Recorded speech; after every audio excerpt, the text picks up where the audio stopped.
السلام عليكم ورحمة الله وبركاته. وحنا هسه لحدي Soomaali haddii aad tahay markii ugu horeysay aan isku aragno internetka waxaan sameeyaa barnaamijyo la xiriira dhaqaalaha tiknoolajiyadda iyo ganacsiyada online-ka ah. Muuqaalkan waa qaybta koowaad ee course horudhac ah oo aan ugu talagalay in aan ku fahanno suuqa cryptocurrency-ga guud ahaan. Waxaan rajeynayaa in wax badan ka faa'iideysan doontaan. Soo dhawaada. Si fahamkeena cryptocurrency-gu uu soo dhawaado, waxaa muhiim ah inaan faham buuxa ka helno nidaamka fiat-ka ee lacagta adduunka oo dhan ay hadda u shaqeyso. Nidaamkan waxaa la bilaabay kumanaan sano ka hor. Bilowgiina waxa uu ahaa kaliya inaad waxaad haysato ku bedelatid wax qof kale uu haysto. Waxaana xigay in bulshooyinka caalamku ay wax ku kala iibsadaan biraha qaaliga ah sida dahabka, qalinka iyo platinum. Taasina waxay sahashay in badeecadii iyo adeegyadii looga cabir qaato ama lagu miisaamo gobol dahab iyo wixii la mid ah si loogu iibsado shayga. Arrintan waa ay shaqeysay waayo qof kasta waxa uu qirsanaa in dahabku qiimo leeyahay.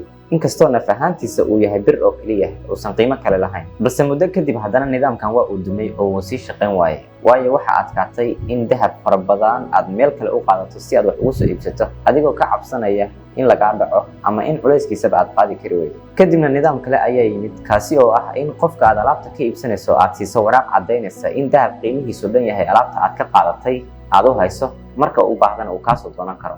nidaamkaas waxaa bilaabay Chinese-ka waxaana faafiyay boqortooyadii Mongoolka ee ballaarneyd taasoo qabsatay dunida in badan oo ka mid ah. waana halka ay salka ku hayso fikradda lacagta fiat currency-ga ee aan hadda isticmaalno taas oo bangiyadu bixiyaan. lacagta xaashida ah ee ay bangiyadu bixiyaan waxaa la sameeyay qarnigii 16aad waxaana qiimo u yeelayay dahabka bangiga yaalla kaasoo ka turjumayay lacagtan inta ay goyn karto. 1973 ayaa Mareykanka oo ahayd halka dahabka ugu badan ee caalamka yaallo waxa uu shaaciyay in lacagtiisa aysan jirin hadda kadib wax dahab oo lagu jaangoyn doono waddan walbana uu mas'uul ka noqdo lacagtiisa maadaama markii hore dadku ay lacagahooda ku cabiri jireen dollarkana dahabka lagu cabiri jiray. sidaa darteed waraaqda lacagta ah ee aan hadda isticmaalno wax qiimo ah ay leedahay ma jirto oo aan ka ahayn aaminaadda dowladda ay dadku aamineen mana jirto wax kale oo lagu jaangooyo. haddaba 2009kii qof isqariyay oo wata magaca Jabaaniiska ah ee Satoshi Nakamoto kaasoo la aaminsan yahay inuu ahaa scientist ama caalim dhanka kombiyuutarka ah uuna salugsanaa nidaamka bangiyada ee caalamka ayaa waxa uu sameeyay cryptocurrency-gaasina hadda waa caan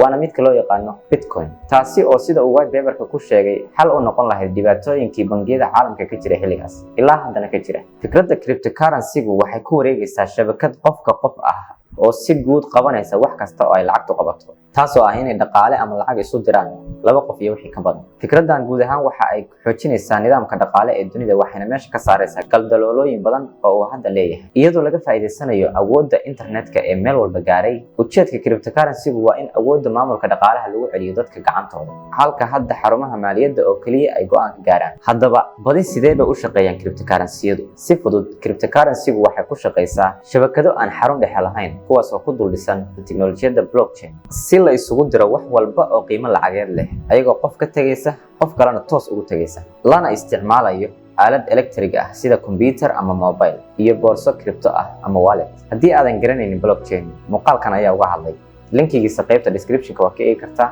networkaas waxaa ammaankiisa sugaya halxiraalayaal xisaabeed ama cryptography kuwaas oo ay aad u adag tahay in la xalliyo. taasina waxay meesha ka saaraysaa in lagu dhaco ama in siyaabo qaldan saameyn loogu yeesho transaction-ka aad samaynaysa. nidaamka cryptography-ga ee ilaaliya cryptocurrency-yada ammaankooda waxa uu leeyahay laba fure, mid guud oo public ah iyo mid private ah. midka guud waa midka lagugu soo hagaajinayo transaction-nadaada, kan khaaska ahna waa mid adiga oo kaliya aad taqaano. tiknoolajiyadda blockchain-tu waxay isticmaashaa laba qaab si ay u socotiiso hawlaha cryptocurrency-yada iyo transactions-ka ay dadku isdhaafsanayaan waxaana la kala yiraahdaa proof of work iyo proof of stake. labada nidaam waxay u baahan yihiin sharaxaad dheeri ah si loo fahmo. muhiimna uma ahan qofka cusub inuu durbadiiba ogaado. muuqaalkan description-kiisa waxaan soo dhigay video af Ingiriis ah oo lagu sharaxayo labadaasi waxa ay kala yihiin. haddii aad jeceshahay inaan muuqaal ka soo sameeyno fadlan comment-iga waxaad ku qortaa jumladan qaybta koowaad intaas ku eg tahay. fadlan nood garee waxyaabihii aad ka baratay.